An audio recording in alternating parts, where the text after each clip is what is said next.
For teachers in several U.S. states, it's time for action. They're walking out of classrooms to voice their frustration with a system that they firmly believe has long failed. Their problems are many, but some of them are making life unbearable. Teacher pay raise was absolutely a part of it, but that was one of the 5 demands that we had. Teacher pay raise does not address the materials in the classroom that are outdated. It doesn't address the fact that we have mice and cockroaches and the fact that there are 40 kids in a class. It doesn't address the fact that we have 1 social worker for 800 kids. It doesn't address any of that. Educators in states including Arizona, Colorado, Kentucky, Oklahoma, and West Virginia have been mobilizing to demand better pay and benefits. Arizona has seen the biggest protest actions.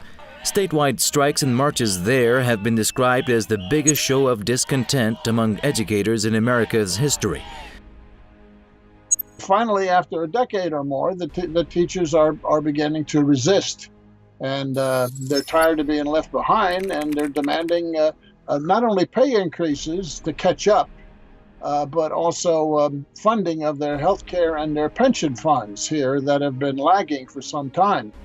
And that's the problem there going on that will continue to go on, because what you've got at the national level in Washington is also huge tax cuts for businesses. Arizona educators have been hit by some of the nation's worst budget cuts.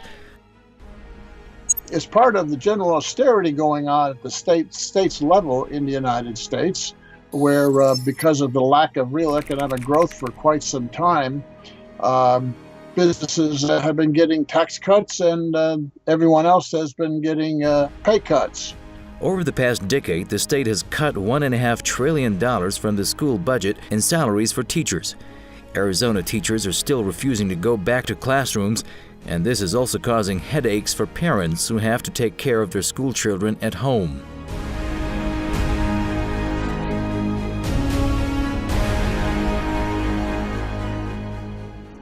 State authorities have been trying to come up with an initiative to send the teachers back to schools, but apparently they're not really intending to resolve the problems and just want to sweep it under the carpet. For instance, Arizona's governor proposed a 20% raise to teachers. It was immediately rejected by the teachers' union and the Arizona Parent-Teacher Association. Educators say had it been implemented, the plan would have left them among the worst paid in the U.S. That's because the raise would actually be paid through cuts to other important state programs. Well, the problem with a decade now of teachers not getting adequate compensation has to do with the deficits in the states. The various states have not had sufficient tax revenue because they've been giving tax cuts to a lot of businesses. There's been what's called a race to the bottom at the various state levels of tax cuts for businesses, and of course that means they don't have the sufficient revenue to pay for services as well as for teachers.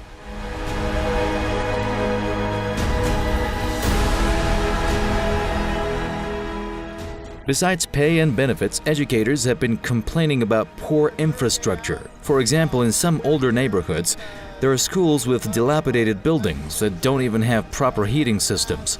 Get something done, get the funds that our students need.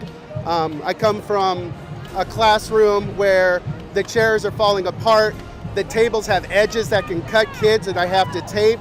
As teachers in more U.S. states walk out of classrooms, public support for their struggle grows nationwide. A recent poll jointly conducted by NPR and Ipsos suggests 3/4 of Americans agree that teachers have the right to strike. Only 1 in 4 respondents say teachers in the United States are paid fairly. State politicians have tried to keep teachers away from such marches. Politicians' efforts have at some points included threats, with some describing the walkouts as illegal. But such pressure tactics seem to have failed.